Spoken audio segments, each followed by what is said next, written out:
சமீபத்தில் வந்து மகாராஷ்டிரா மாநிலத்தில் மொழி போராட்டம் மிகப்பெரிய அளவுக்கு நடந்து கொண்டிருக்கிறது. உங்களுக்கு தெரியும்.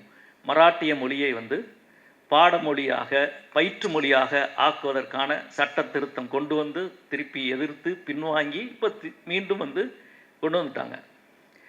சமீபத்திலே மகாராஷ்டிராவுடைய எம்பிக்கள் வந்து அதிகமாக தமிழ்நாட்டு எம்பிக்களோட தான் பேசுவாங்க.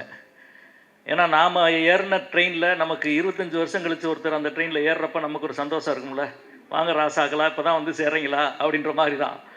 இந்த போராட்டம்லாம் தமிழ்நாட்டில் எத்தனை 2 பத்தாண்டுகளுக்கு முன்பு நடந்த போராட்டம். ஆனால் பரவாயில்ல, இப்போயாவது வந்து இந்த ரயில் வண்டியிலே வந்து நீங்கள் ஏறுவது மகிழ்ச்சி அப்படின்னு.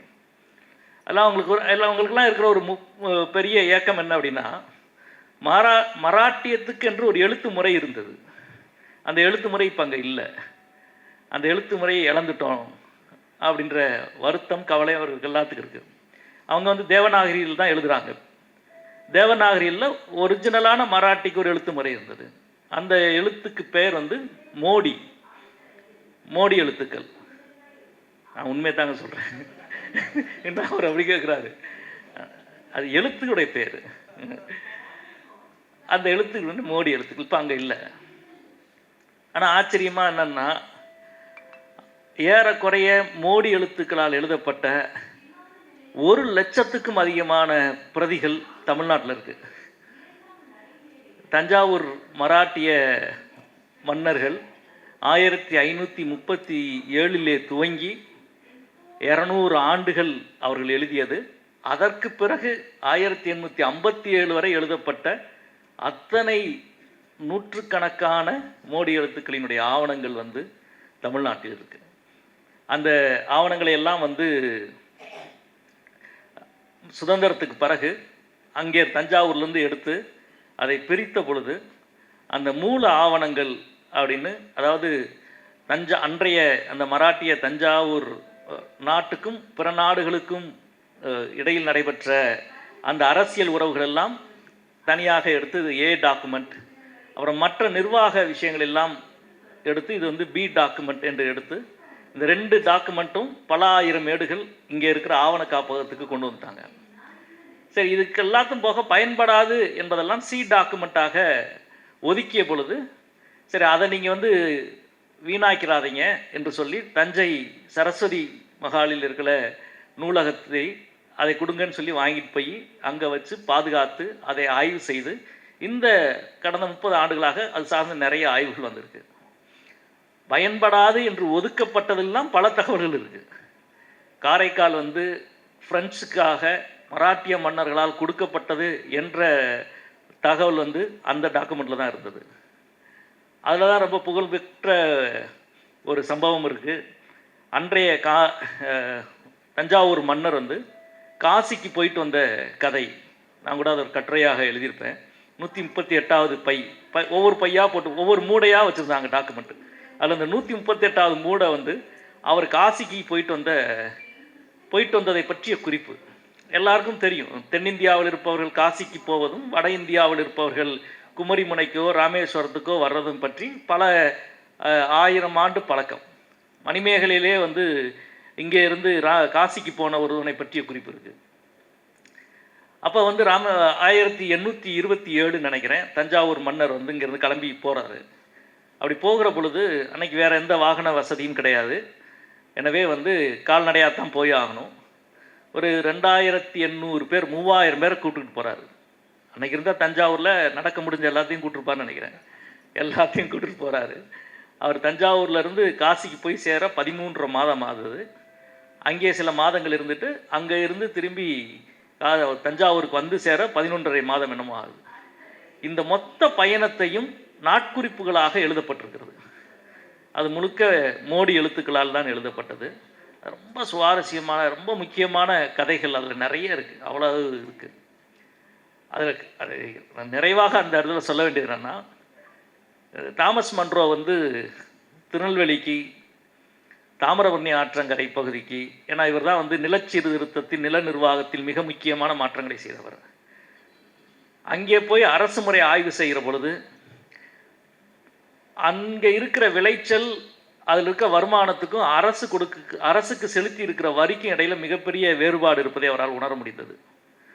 ஏன்னா இவ்வளோ குறைச்சி தான் நீ வந்து டேக்ஸ் வந்து வசூல் பண்ணியிருக்கீங்க, ஆனால் வந்து இவ்வளவு விளைச்சல் வந்து இங்கே நிகழுதுன்னு சொல்கிறாங்களே என்ன என்ற விவரம் கேட்டு உங்களுடைய அந்த பதிவேடுகளெல்லாம் கொண்டு வாங்க அப்படின்னு கேட்டு அந்த லெட்ஜர் எல்லாம் பார்க்கணும் அப்படின்னு பார்க்குற பொழுது அப்போ தான் அவருக்கு ஒரு பிரச்சனை புரிந்தது. அவர்கள் எழுதியிருக்கிற பதிவேடுகளில் முழுக்க அவர்கள் பயன்படுத்தி இருப்பது மோடி எழுத்துக்கள். எனவே அந்த சம்பந்தப்பட்ட ஒரு 10 குடும்பத்தை தவிர அதை என்ன எழுதியிருக்கான்னு யாருக்குமே தெரியாது. மோடி அப்படின்னாலே மறைந்திருத்தல், ஒளிந்திருத்தல், இலைமறையாக இருத்தல்னு பொருள்வாங்க. நான் மராட்டிய மோடி பொருளை தான் நான் சொல்கிறேன் அப்படின்னு சொல்லலாம். நிறைய பொருள் சொல்கிறாங்க. அப்போ தான் தாமஸ் மன்ரோ சொன்னார், ஒரு முடிவு பண்ணார், இனி ஒரு 2 வருஷம் நான் உங்களுக்கு டைம் கொடுக்குறேன். 2 வருஷத்துக்குள்ளே ஒன்று ஆங்கிலம் கற்றுக்கிட்டு நீங்கள் ஆங்கிலத்தில் அதை எழுதுங்க, இல்லைன்னா நீங்கள் வந்து வேலையை விட்டு போயிருங்க, மற்றவங்கள வச்சு நான் வந்து அதை எழுதிக்கிறேன் அப்படின்னு சொல்லிட்டு தாமஸ் மன்ரோவில் அந்த கதை. இந்த மோடி அந்த ஒரு எழுத்து முறைகளில் இருந்து எவ்வளவு விஷயங்கள் வந்து கொண்டிருக்கிறது என்பதற்காக நான் இதை சொல்கிறேன். இன்றைக்கு வந்து அதையெல்லாம் ஆவணப்படுத்துகிற வேலை வந்து தமிழ் இணைய கல்விக் கழகம் நடந்து கொண்டிருக்கிறது. நூற்றுக்கணக்கான அது ஏடுகள், புத்தகங்கள் மட்டுமல்ல, எழுதப்பட்ட எழுத்துக்கள், தாள்கள், அவ்வளவு குறிப்புகள் இருக்குது. நான் ஒரு வரலாற்று நினைவாக இந்த சென்னையிலிருந்து இந்த சூழலில் அதை நினைவுபடுத்தணும்னு நினைக்கிறேன். நான் காவல் கோட்டம் நாவல் எழுதுகிற பொழுது மதுரையில் இருந்து சென்னைக்கு வந்து ஒரு கம்ப்ளைண்ட் பண்ணுறாங்க, ஒரு புகார் கொடுக்குறாங்க சென்னை கவர்னர்கிட்ட 1857. அதுக்கு முன்னால் வரைக்கும் மதுரையிலேருந்து ஒரு ஆள் சென்னைக்கு வந்திருக்கவே மாட்டான். தென் தமிழ்நாட்டிலேருந்து ஒரு ஆள் சென்னைக்கு வந்திருக்கவே மாட்டான். சென்னைன்ற ஒரு ஊருக்கு வர்ற பழக்கம் தமிழ்நாட்டில் யாருக்குமே இருந்தது கிடையாது. ஏன்னா அப்படி ஒரு ஊரே கிடையாது. இதை வந்து கிழக்கிந்திய கம்பெனி ஒரு நகரமாக உருவாக்கி 2000 ஆண்டு நம்முடைய வழித்தடங்கள் முழுக்க சென்னையோடு சம்மந்தப்படாதது தான். ஆனால் 100 வருஷத்தில் கதையை அப்படி தலைகீழ மாற்றிட்டாங்க. இப்போ நம்முடைய வழித்தடங்கள் முழுக்க, வழிப்பாதைகள் முழுக்க காஞ்சிபுரமும் தஞ்சாவூரும் மதுரையும் ஆன ஒரு வழித்தடங்கள், அல்லது மேற்கு தொடர்ச்சி மலையின் வழியான வழித்தடங்கள். அப்போ மதுரையிலேருந்து சென்னைக்கு ஒருத்தர் வர்றாருன்னா எப்படி இவர் போயிருப்பார், எந்த வழித்தடத்தில் போயிருப்பார், எத்தனை நாள் போயிருப்பார் என்பதை பற்றிய குறிப்புகள் ஏதாவது இருக்கா என்று தேடுகிற பொழுது எனக்கு ஆச்சரியமாக கிடைத்தது வந்து அமெரிக்கன் மிஷினரிகளுடைய ஒரு டைரி குறிப்பு. அந்த டைரி எனக்கு கிடைக்கல. ஆனால் அமெரிக்கன் மிஷினரிமார்களினுடைய 50வது ஆண்டு விழா மலர் இருந்தது. அந்த மலரில் ஒரு குறிப்பு கொடுக்குறாங்க, இனிமேல் வந்து மிஷினரிகள் சென்னைக்கு போகணும்னா பல்லக்க பயன்படுத்தாதீங்க, மாட்டு வண்டியை பயன்படுத்துங்க.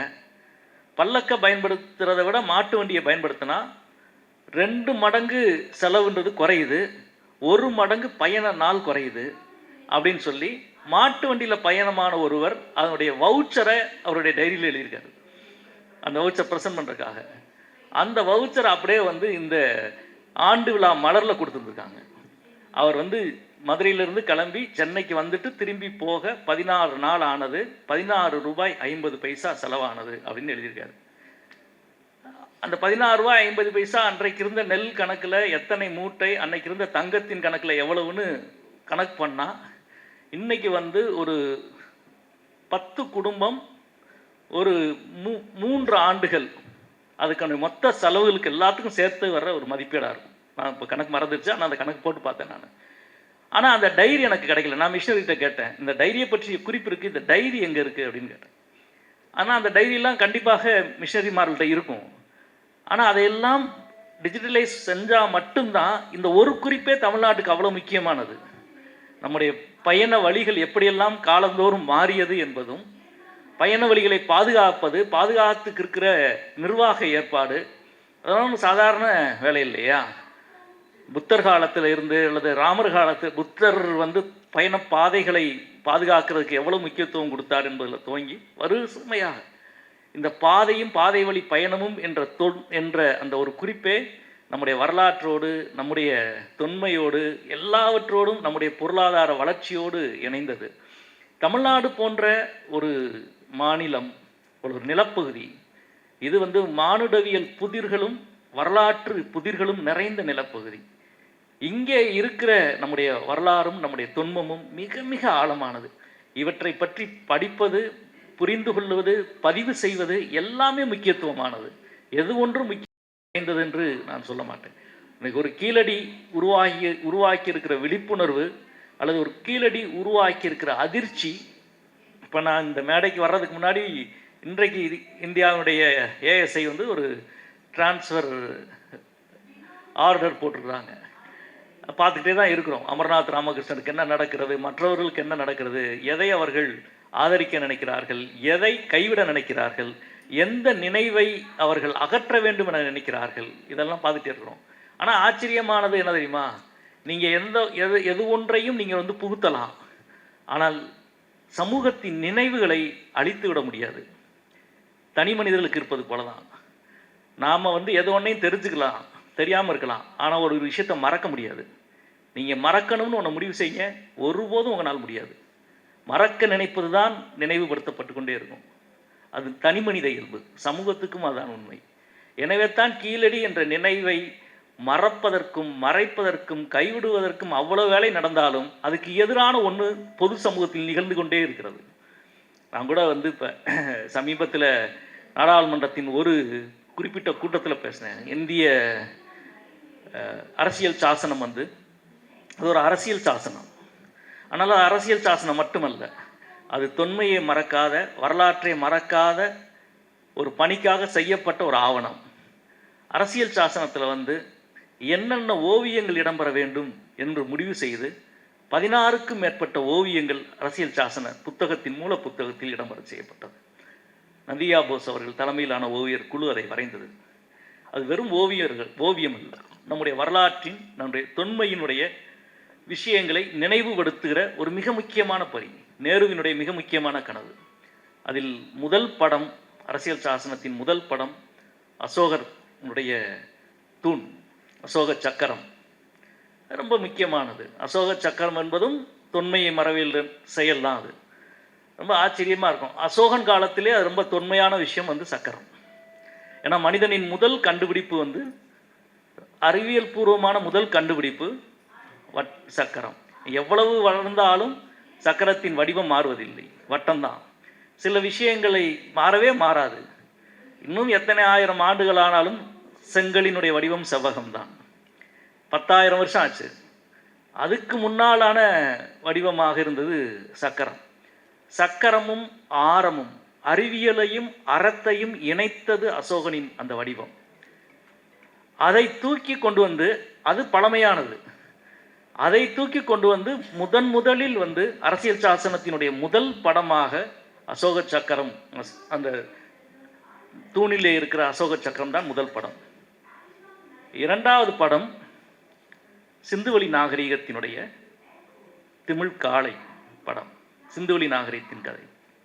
மூன்றாவது படம் வேத நாகரிகத்தை பற்றிய படம். இப்பொழுது வரலாறை மீண்டும் நாம் எழுதினால் முதல் படமாக அசோக சக்கரமும், இரண்டாவது படமாக சிந்துவெளி நாகரிகத்தின் படமும், மூன்றாவது படமாக கீழடியின் படமும், நான்காவது படமாக வேத நாகரிகத்தின் படமும் இருக்க வேண்டும். ஏனென்றால் தொன்மை மறவேல் என்பது முடிந்து போன ஒன்றல்ல, தொடர்கிற ஒன்று.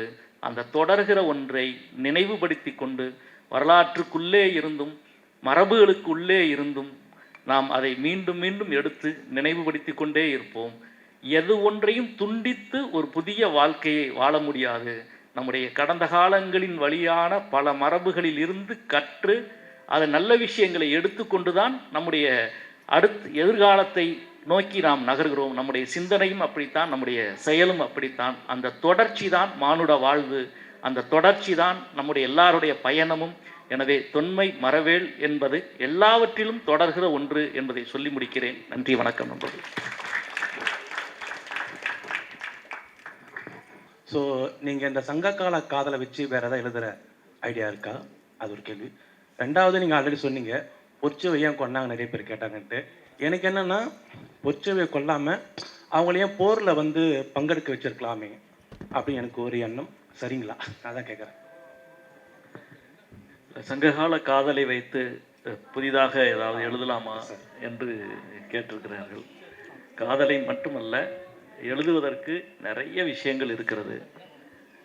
நேரமும் அதற்கான உழைப்பை செலுத்த வேண்டிய அவகாசமும் தான் தேவை. அதற்கு நியாயம் செலுத்துகிற அளவுக்கு நேரம் கிடைத்தால் மட்டும்தான் எழுத முடியும். நிச்சயமாக எழுதுவேன். எப்பொழுது என்பதுதான் கேள்வி. எனக்கு ரொம்ப பிடிச்சிருக்கு இந்த காதல் பகுதி, அதுக்காக கேட்டேன். அது பிடிக்காதவங்க இருந்தால் மட்டும் சொல்லுங்க. இல்லை, பர்சனலாக பொட்சுவையுடைய அந்த மரணம் கொலை மரணம் என்பது வந்து ரொம்ப ரொம்ப முக்கியமானது. பொட்சுவையை ஏன் கொன்னீங்க அப்படின்னு கேட்காம ஒரு மனித மனம் இருக்கவே முடியாது.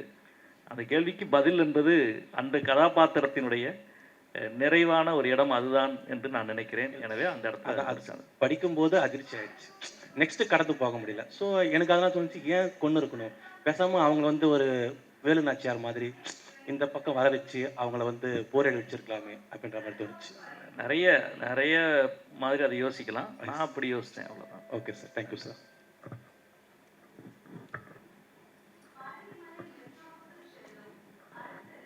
இந்த நாவல்ல ஏராளமான செய்திகள். எனக்கு ஒரே ஆச்சரியம் என்னன்னா, அவைகளை எங்கிருந்து எடுத்தீங்க? என்சைக்ளோபீடியாலெல்லாம் இல்லை, நீங்க வந்து கற்பனையின் உச்சத்துக்கு போயிட்டீங்க, கிரீக் மித்தாலஜியை தாண்டிட்டீங்கன்னோ எனக்கு அப்படி ஒரு பிரமிப்பு இருக்கு.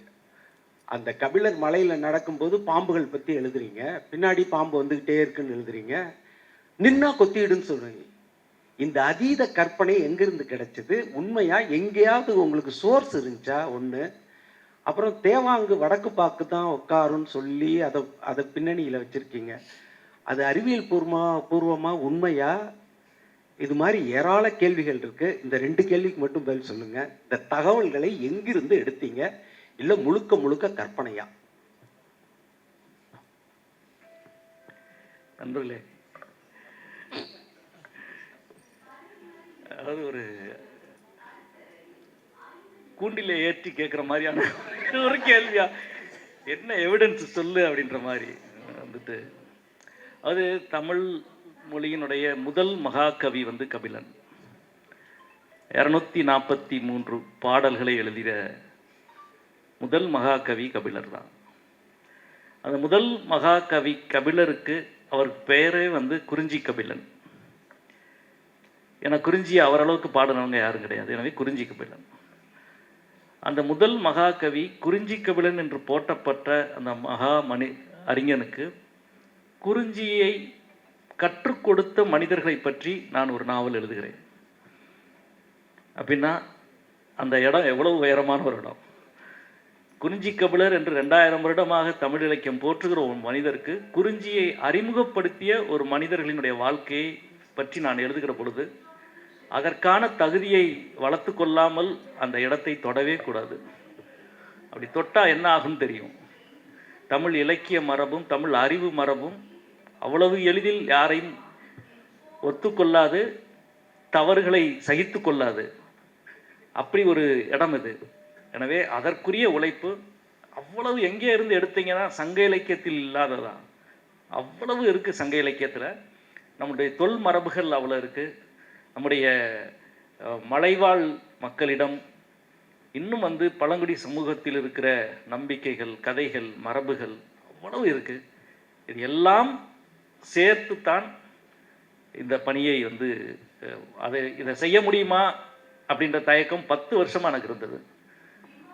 வந்து இவ்வளவு என்ன சொல்கிறது, நான் இத்தனை 1000 வோல்டேஜ் ஓடுகிற ஒரு மின்கம்பத்தை தொடுவதைப் போல அது வந்துட்டு அதை செய்வதற்கான தகுதி நமக்கு இருக்கா என்பதை பல முறை வந்து பரிசோதித்து கொண்டுதான் அதில் வந்து இறங்கினேன். எனவே நீங்கள் சொல்கிற அந்த வார்த்தைகள் வந்து மகிழ்ச்சியாக இருக்குது. என்னுடைய உழைப்புக்கு கிடைத்த ஒரு பாராட்டாக நான் எடுத்துக்கொள்கிறேன். ரொம்ப பெரிய வார்த்தைகள்லாம் சொன்னீங்க. ஆனால் வேள்பாரியும் கபிலரும் அது வந்து நம்முடைய சங்க இலக்கியத்தில் இவ்வளவு 2000க்கும் மேற்பட்ட சங்க இலக்கிய பாடல்களிலிருந்து கற்று தேர்ந்து அதிலிருந்து ஒரு படைப்பை உருவாக்குகிற பொழுது இந்த பிரமிப்பை கூட உருவாக்கவில்லை என்றால் அப்புறம் எப்படி ஒரு தமிழ் மாணவனாக நான் இருக்க முடியும்?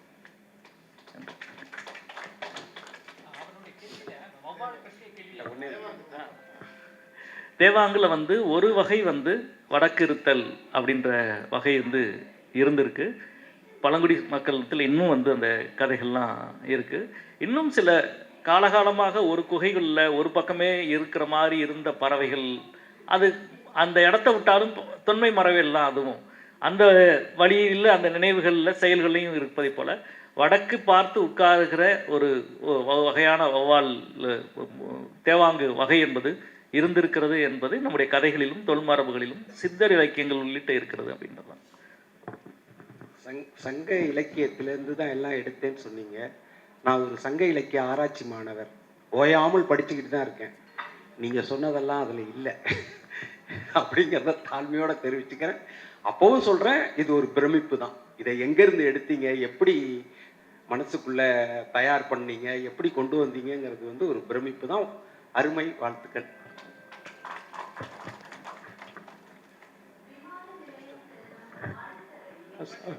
வணக்கம், வாழ்த்துக்கள். அதாவது ஒரு நாவல் படிக்கும்போது, கண்ணாடிக்கு வெளியில் இருக்கிறாங்க, உள்ள வச்சுருக்காங்க.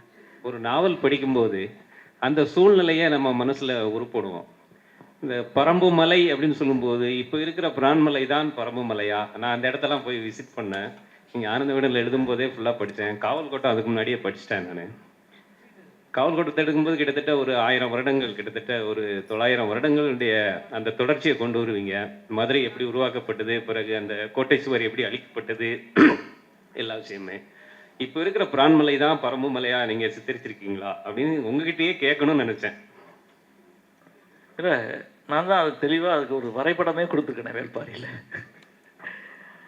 குறிஞ்சி பூக்கள், குறிஞ்சி செடி இருக்கணும் நாடே, அது சில 1000 அடி உயரங்களுக்கு மேலே தான் அந்த செடியே வளரும். இப்போ அதற்குரிய ஒரு நிலப்பகுதி எதுவாக இருந்திருக்கும் அப்படின்றதும், இன்றைக்கி இருக்கிற பாரியூர் அதெல்லாத்தையும் ஒரு கலாய்வு செய்து அது எந்த இடத்துல இருந்திருக்கும் என்பதை பற்றி நான் வந்து குறிப்பிட்டிருக்கிறேன். Good evening sir. வாசிப்புங்கிறது நம்ம எல்லாருக்கும் ரொம்ப முக்கியம், எஸ்பெஷலி ஃபிக்ஷன் படிக்கிறது. ஸோ உங்கள் மக்கள் பிரதிநிதியாக நீங்கள் இருந்த பயணத்தில் உங்கள் வாசிப்போட தாக்கத்தை பற்றி சொல்ல முடியுமா? அதாவது வாசிக்கிற நேரம் வந்து பெரிய அளவுக்கு குறைஞ்சிருச்சுன்னு நான் சொல்ல மாட்டேன். ஆனால் வாசிப்பதனுடைய முன்னுரிமைகள் மாறி இருக்கு. ஒரு படைப்பாளியாக, ஒரு எழுத்தாளனாக நமக்கான வாசிப்பை வாசித்து கொண்டிருந்தோம். நமக்கு பிடிச்சதை, நாம் நினைக்கிற உலகத்துக்குள்ள நமக்கு தேவையானதை. இப்போ அப்படி கிடையாது. இப்போ எல்லாருக்கும் தேவையானதை வாசிக்க வேண்டி இருக்கிறது. நமக்கு தெரியுதோ தெரியாமலோ நாடாளுமன்றத்தில் ஒரு 16 பில்லு வரப்போகுதுன்னா அடுத்த 3 மாதம் அந்த 14 பில், அந்த சட்டங்கள் என்ன, தொகுப்புகள் என்ன, நமக்கு சம்மந்தமே. ஏன்னா எல்லாத்தையும் தெரிந்தவர்கள் யாரும் இருக்க முடியாது. அதே போல் அன்றாட தேவைகளில் இருந்து அதற்கு ஈடு கொடுப்பதை போல வாசிக்க வேண்டியிருக்கு. வாசிப்பு தான் வந்து உயிர்ப்பு. எப்படி சொல்கிறது, ஒரு தினசரி காலையில் நீங்கள் வந்து நடங்க அல்லது உடற்பயிற்சி செய்யுங்க, உங்கள் உடலுக்கு நல்லது என்று சொல்லுவது எப்படி ஒரு அடிப்படை அறிவியலோ, அதே போல் நம்முடைய மனதுக்கும் சிந்தனைக்குமான நல்ல விஷயங்களுக்கு தேவை வாசிப்பு. எதையாவது தினசரி வாசியுங்கள், அதுதான் முக்கியமானது நான் நினைக்கிறேன். வணக்கம் சார். வைகை நதி நாகரிகம் அப்படிங்கிற புத்தகம் வந்து முதல்ல நான் கையில் வந்து இது தலைப்பே வந்து ரொம்ப விற்பனை புத்தகத்தில் வந்து எனக்கு கண்டுச்சு. அதை வாசிக்கிறப்போ நானே போயிட்டு பக்கத்தில் இந்த கீழடி ஒரு 5 அத்தனை வருடங்களுக்கு முன்னாடி போயிட்டு பயணம் செஞ்ச அந்த ஒரு பயங்கரமான ஒரு பிரமிப்பு வந்து இருந்துச்சு சார். அதில் வந்து நீங்கள் வந்து குறிப்பிட்டிருப்பீங்க, அமர்நாத் ராமகிருஷ்ணன் சார் கூட போயிட்டு நீங்கள் அந்த களத்துலேயே போயிட்டு நீங்கள் அந்த கீழடி அகழ்வை பற்றி மேற்கொண்டீங்கன்னு. அதில் உங்களுக்கு ரொம்ப மறக்க முடியாத இல்லை ரொம்ப அந்த அனுபவத்தில் இந்த நிகழ்வு வந்து ரொம்ப நெருக்கமானது, இல்லை கீழடியில் வந்து ரொம்ப பிரமிப்பான ஒரு நிகழ்வுன்னா நீங்கள் பகிர்ந்துக்கணும் என்னென்னா வந்து கீழடி வந்து 2016, 17 2 ஆண்டுகள் நடந்தது. 16வது ஆண்டு, முதல் ஆண்டு அந்த இடத்தை கண்டறிந்து 2-3 முதல் கட்டமான குழிகள் 2-3 அடி ஆழம் தோன்றினதில் இருந்து அந்த இடத்துக்கு நான் போயிட்டேன். அப்போ இருந்து வந்து அதுக்கு கொஞ்சம் முன்னாடி இருந்து வந்து அந்த கண்டுபிடிப்பு என்ற அந்த ப்ராசஸ் நடந்துக்கிட்டே இருந்தது. இயல்பாக வந்து ஒரு அகழாய்வு, தொல்லியல் அகழாய்வு ஏஎஸ்ஐ பண்ணுகிற பொழுது, ஒரு சர்வதேசிய தரத்தோடு அவர்கள் செய்கிற பொழுது எப்படி அதை செய்கிறாங்க என்பதை பார்க்குற ஆர்வம் ஒரு எழுத்தாளர் என்ற முறையில் இருக்கும். அது மதுரையில் நடக்கிற பொழுது இன்னும் அந்த ஆர்வம் அதிகமாக இருந்தது. இதற்கு முன்னால் 2005ஆவது ஆண்டு நினைக்கிறேன், ஆதிச்சநல்லூரில் நடந்த பொழுது பேராசிரியர் தோப்பா அவர்களோடு இணைந்து அப்போ ஏஎஸ்ஐ நடத்தின அந்த அகழாய்வை போய் பார்த்துருக்குறேன். ஆனால் மதுரையிலேருந்து போவது என்பது ஒரு பெரிய ரொம்ப நம்மளுக்கு போதுமான நேரம் ஒதுக்க முடியல. ஆனால் அந்த அளவுக்கு அப்பையும் அது ரொம்ப சின்ன அளவுக்கு தான் நடந்தது. கீழடியில் ஒரு மிக விரிவாக ஒரு பெரிய டீம் வந்து உட்கார்ந்து அவ்வளோ பெரிய விஷயங்கள் பண்ணுகிற பொழுது ரொம்ப இயல்பாக ஒரு அகழாய்வு எப்படி நடக்கும் அப்படின்னு தெரிஞ்சுக்கணுன்ற இடத்துல தான் நாங்கள் தினசரி ஏறக்குறைய வாரத்தில் ஒரு 5 நாள் 4 நாள் 6 நாள் அங்கே தான் இருப்போம். அந்த கண்டுபிடிப்புகள் ஒவ்வொன்றும் ஒவ்வொரு கண்டுபிடிப்புகளாக நிகழ என்னவா இருக்கும், இதுவாக இருக்குமா, அதுவாக இருக்குமா, எப்படி இருக்கும் அப்படின்ற அந்த 2 ஆண்டு பயணம்ன்றது ரொம்ப முக்கியமானது. அப்படி அந்த பயணத்தில் நீங்கள் 2017க்கு பிறகு இந்த கீழடின்னு ஒரு விஷயத்த எப்படியாவது எல்லாத்துக்கும் தெரியப்படுத்திடணுமேன்றதுக்காக அவ்வளவு அந்த காலத்தில் பேசியிருப்போம். வந்து கூட்டங்களில் பேசியிருப்போம். இன்னும் சொல்லப்போனால் இந்த கீழடின்றது தமிழ்நாட்டில் தான் இருக்குன்னு தயவுசெய்து யாராவது தமிழக முதல்வருக்கு சொல்லுங்கள் அப்படின்லாம் ஒரு கட்டுரை எழுதியிருக்கிறேன் நான். அப்படி ஒரு பெரிய தாகத்திலிருந்து தான் ஒரு முறை ஆனந்த விகடன் ஆசிரியர், ஆனந்த விகடனுடைய நிர்வாக ஆசிரியர் மரியாதைக்குரிய சீனிவாசன் அவர்களிடம் வந்து கீழடியை பற்றி சொல்லிட்டு இருந்தேன். இப்படி ஒரு விஷயம் நடந்துக்கிறது தமிழ்நாட்டில்னு. அப்போ தான் வந்து அவர் வந்து சொல்லி முடிச்ச உடனே வந்து அந்த வாரமே தயவுசெய்து இப்போ அறிமுகப்படுத்தி எழுதுங்க அப்படின்னாரு. அப்படி எழுதுனதான் அந்த வைகை நதி நாகரீகம் என்ற அதான் முதல். நீங்கள் 18 வரைக்கும் அந்த அடுத்த வருடம் கைவிடுகிற வரைக்கும் வந்து அது பெரிதாக வெளிப்படுத்தப்படலை. அதில் இருக்கிற எல்லாமே ஆச்சரியம்தான். எல்லாமே வந்து பொதுவாக மறைந்திருக்கிற ஒன்று வந்து வெளியில் கிடைக்கிற பொழுது அது இவ்வளவு நீளமான ஒரு வரலாற்றை கொண்ட ஒரு மொழி, அதில் சார்ந்த தடயங்கள், வரலாற்று குறிப்புகள் கிடைக்கிற பொழுது ரொம்ப ஆச்சரியமான விஷயங்களாக தான் இருக்கும். நீங்கள் வந்து ஒரு கட்கோடாரி அங்கே கிடச்சது, அது கண்டறியப்பட்ட அன்னைக்கு நானும் அங்கே இருந்தேன். கட்கோடாரி உங்களுக்கு தெரியும், அது வந்து பழங்காலத்தின் புதிய கற்கால கருவி. 15,000 வருஷத்துக்கு முன்னாடி பயன்படுத்தினது. 15,000 வருஷத்துக்கு முன்னாடி அல்ல 10,000 வருஷத்துக்கு முன்னாடி பயன்படுத்தப்பட்ட ஒரு கருவி வந்து எப்படி கிடைக்குது? இந்த வரலாறு 2500 3000 வருஷம் தானே. அப்போ இது வந்து 10,000 வருஷமாக இங்கே வந்து மனித வாழ்வு இருந்ததா அப்படின்னு கேள்வி கேட்டு, அப்புறம் வந்து தொன்மை மரபியல் தான். இன்னைக்கு நம்ம வீட்டில் வந்து முன்னோர்களின் படங்கள் வச்சுருக்கிறோம், முன்னோர்களின் நினைவு பொருட்கள் வச்சுருக்கோம்ல. அந்த மாதிரி வந்து பல நூற்றாண்டுகளுக்கு முன்பு, பல ஆயிரம் ஆண்டுகளுக்கு முன்பு பயன்படுத்தப்பட்ட முன்னோரின் பொருளை வீட்டில் வச்சுருந்துருப்பாங்க.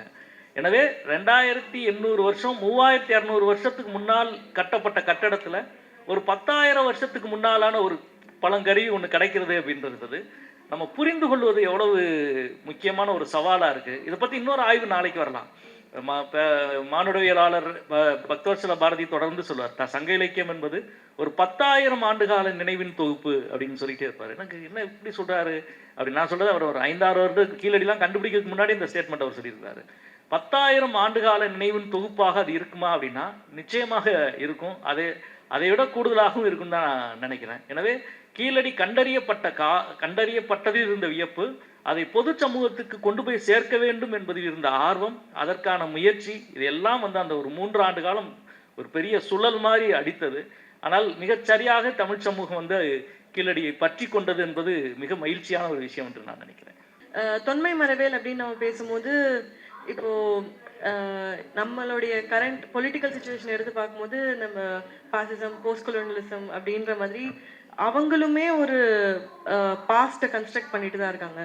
நம்மளும் வந்து ஒரு பாஸ்ட்டை தான் கன்ஸ்ட்ரக்ட் பண்ணுறோம். லைக் இந்த சென்ஸ், லைக் நம்மளும் ஒரு ஹிஸ்டாரிக்கலி நம்ம பழமையை பேசுகிறோம் அப்படின்னும் போது, லைக் இது நம்ம வேர் ஆர் வி ஸ்டாண்டிங், இந்த டிஃப்ரென்ஸ் என்ன இருக்குன்ற மாதிரி கேட்கலாம்.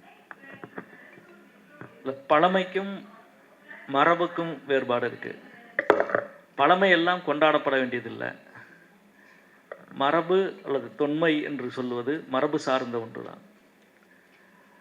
பழமை வந்து அழியணும், கைவிடப்படணும்.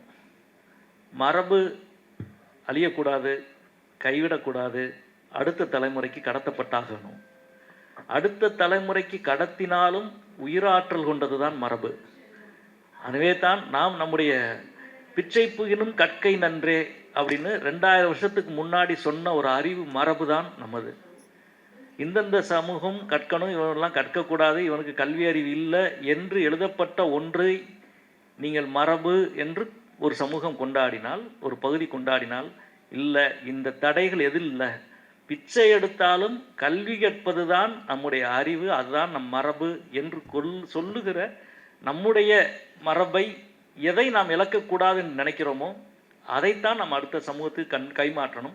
பழமை என்பதை இழக்கணும், இழந்து தான் ஆகும். புது மரபு என்பதும் தொன்மை என்பதும் அடுத்த சமூகத்துக்கு கைமாற்றி கொடுக்க வேண்டியது. அதற்கான உயிராற்றல் அதிலே இருக்கும். எனவே இது ரெண்டும் வேறு வேறு. எல்லாமே அதில் இருந்துச்சுன்னு சொல்லலை. விண்வெளிக்கு முதல்ல போனது அனுமன் அப்படின்னு சொல்ல அது பிரச்சனையே இல்லை. ஆனால் அவரே நம்ப மாட்டார், அது எனக்கு தெரியும். அவரே நம்ப மாட்டார். அவர் பையனை எங்கே படிக்க வச்சுருக்காரு, அவர் பையனுக்கு அது தெரியுமானே தெரியாது. நான் அடுத்து இந்த பார்லிமெண்ட்டில் போனேனே கேட்டுக்கங்க, வா அவன் பையனை கூப்பிடும் முதல்ல, அவன்கிட்ட கேட்குறேன். நான் அனுராக் தாக்கூர், நானும் அவர் ஒரே கமிட்டியில் தான் இருக்கிறோம், ஒரே ஒரு ஸ்டாண்டிங் கமிட்டியில் தான் இருக்கிறோம். எனவே அடுத்த நாள் ஒருத்தர் நம்ம ராக்கெட்டு எல்லாமே அப்பயே இருந்துச்சு அப்படின்றது ரொம்ப எளிது. அதாவது வரலாற்றின் இடத்தில் புராணங்களை வைப்பது என்பது, தத்துவத்தின் இடத்தில் ஆன்மீகத்தை கொண்டு வந்து வைப்பது என்பதும் ஒரு அரசியல் செயல்பாடு. வரலாற்றுக்குரிய இடத்தில் தான் இருக்கும். புராணங்களுடைய இடத்தில் தான் இருக்கும். புராணங்களின் நோக்கம் என்பது வேறு, இலக்கியங்களினுடைய நோக்கங்கள் என்பது வேறு, வரலாற்றினுடைய நோக்கம் என்பது வேறு. இது மூன்றுக்குமான பகுத்த அறிகிற அறிவு என்பது ஒரு மிக முக்கியமானது. அந்த பகுத்தறிவை பலப்படுத்துவதும் அந்த பகுத்தறிவின் வழியில் நடப்பது என்பதும் மிக முக்கியமான ஒரு செயல்பாடு. நாம் அந்த செயல்பாட்டுக்கு முன்னுரிமை கொடுப்போம் என்று சொல்லிவிடுகிறேன்.